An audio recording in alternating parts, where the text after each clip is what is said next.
তোমাদের সামনে আমি দুটো কথা বলতে আসলাম। যে দুটো কথা হচ্ছে আমার নিজের ব্যক্তিগত দিক থেকে তোমাদের আমি তুলে ধরছি, কারণ অনেকে অনেকভাবে মানে এইটার প্রতিবাদ করেছে, আর এটা প্রতিবাদ করাই উচিত। কেন, আমরা যে সমাজে বাস করি সেটা সমাজটা এতটাই দুর্নীতিতে ভরে গেছে, মেয়েরা কোনো দিক থেকেই সেফ নয়। আজকে আমি মেয়ে হয়ে আমি যদি একটা মেয়ের পাশে না দাঁড়াই, সেখানে আমি নিজেকে অপমানিত বোধ করব। তাই জন্য আমি সবসময় তোমাদের একটা কথাই বলতে চাই যে আমরা যেখানে যেখানে যে পরিস্থিতিতে পারবো আমরা প্রতিবাদ জানাবো।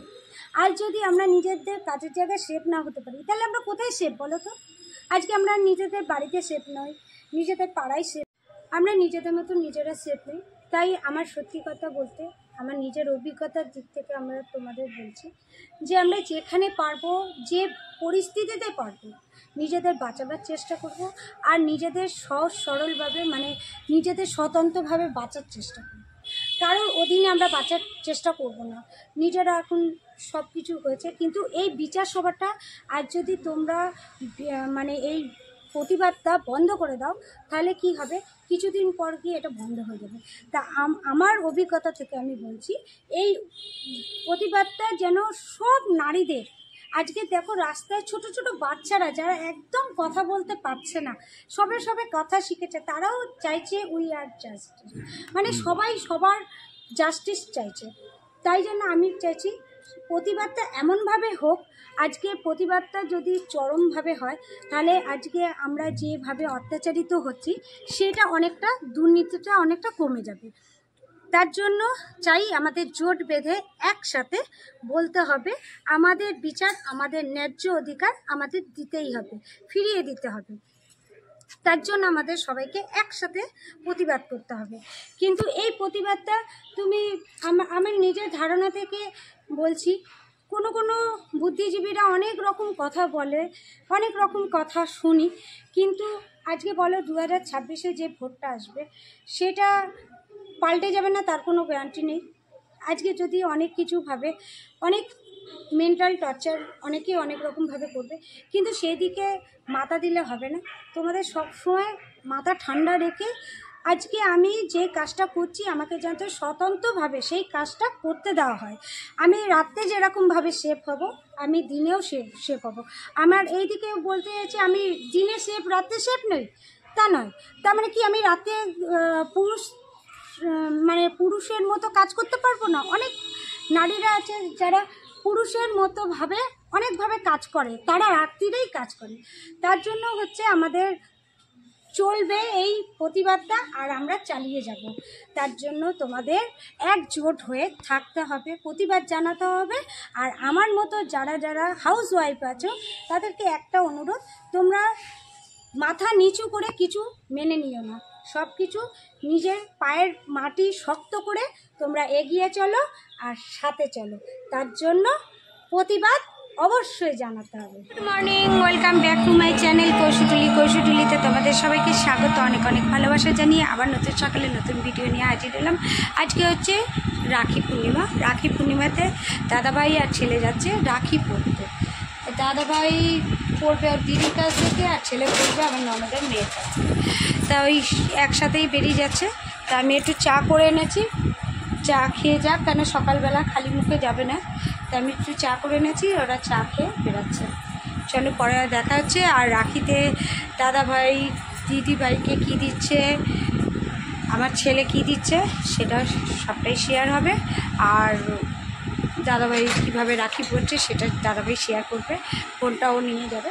তাই চলো স্কিপ না করে দেখতে থাকো। আর আজকে প্লেন মাছের ঝোল, ভাত, আর দেখি একটা কিছু করে নেবো, এইটাই করবো। টাটা, পরে যাচ্ছে।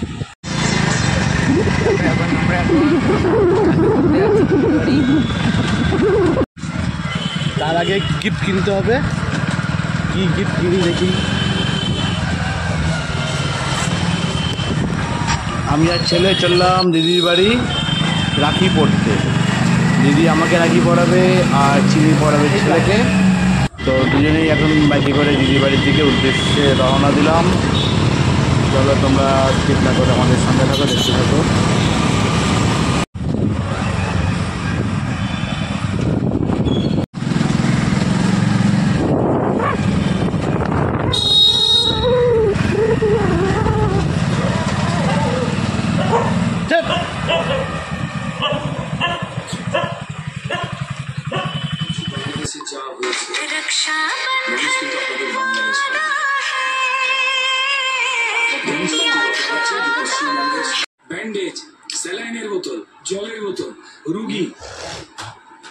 রেশন পার্টির যে খাবার দাবার সেইটা টেন্ডারিং নিয়ে, কারণ মানুষের চাল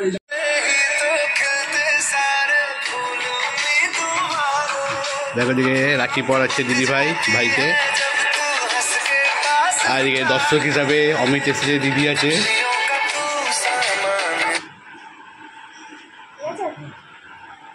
ভাই কই? ভালো করে ওদিকে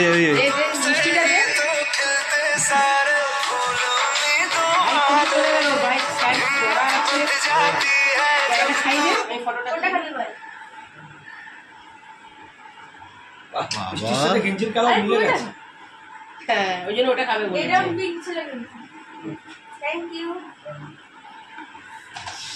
মজা করেছিস? হ্যাঁ, হ্যাঁ, তাই তো করলে। ওইটা ওর হাতে দে, ওর হাতে দে। হ্যাঁ, তুই দে, দুজনকে দে। হ্যাঁ। 2টো বাজতে 5 মিনিট বাকি। চলে এসেছে যে খাবার, ভাত আছে, ভেন্ডি ভাতে আর মাছের ঝোল, রুই মাছের ঝোল। এই হচ্ছে আজকে আমাদের খাবার, ঝিঙে আলু দিয়ে করেছি আজকে। ঝিঙে আলু দিয়ে পাতলা ঝোল। সো আমরা এখন খেতে বসে গেছি, আর ছেলে দিকে একটা বই চালাচ্ছে বলে দাঁড়িয়েছে। আর দে ওটা দে। রাখি হ্যাঁ বলো। রাখি পরে এসে ঘুমিয়ে পড়লো দাদা ভাই। হ্যাঁ, আর কি করবো, গিয়ে শরীরটা ভালো লাগছে না, ঘুমিয়ে পড়েছি। সো দেখো ঝোল তোমরা, আর হ্যাঁ আর লাগবে না, আর লাগবে না। পটল দিয়ে শরীরটা কেমন করছে, পেটে ব্যথা ব্যথা করছে, ওই জন্য আর বেরোতে ইচ্ছে করছে না। চলো আর দেখা হবে কিছুক্ষণ পর, বিকালে কী করছি না করছি সবই তোমাদের শেয়ার করবো, তো তোমরা স্কিপ না করে দেখতে থাকো।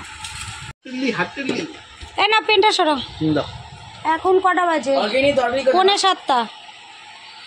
6:45 বাজে, চা নিয়ে আসলাম। এই যে আরেকজন হেঁটে হেঁটে আর হয় না ওর। হ্যাঁ, তুমি রেখে পেয়েছে ওই বাথরুমে দরজা টাটকা। নেবে না, নিয়ে নেবে। এখন এই চা খেয়ে নিচ্ছি, আর দিদি সেই লুচি পাঠিয়েছিল আমার জন্য, তা লুচি 2টো খেয়েছি, আর খাইনি 2টো। এখন ও একটা, আমি একটা খাবো, আর আমার ছেলে একটা খাবে লুচি। এই যে লুচি দিয়ে চা এনে ধর, লুচি দিয়ে চা ফু দিয়ে ফু দিয়ে খা। চলো এই নাও, তুমি বিস্কুটটা নাও। কি গো, বিস্কুট নাও।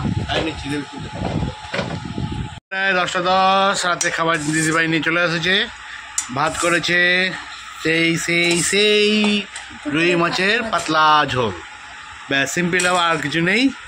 তো সকালে তো ভেন্ডি ভাতে ছিল, এখন ভেন্ডি ভাতেও নেই। চলো রাখি স্পেশালে একদম সিম্পলের ওপর খাওয়া দাওয়া করে নিই। চলো গাইজ, খাওয়া দাওয়া করে নিই, আবার দেখা হবে কালকে নতুন সকালে নতুন ব্লগ নিই। ততক্ষণ ভালো খাও, সুস্থ থাকো, আর সুস্থ থাকো, ভালো খাও, টাটা। Tata, good night.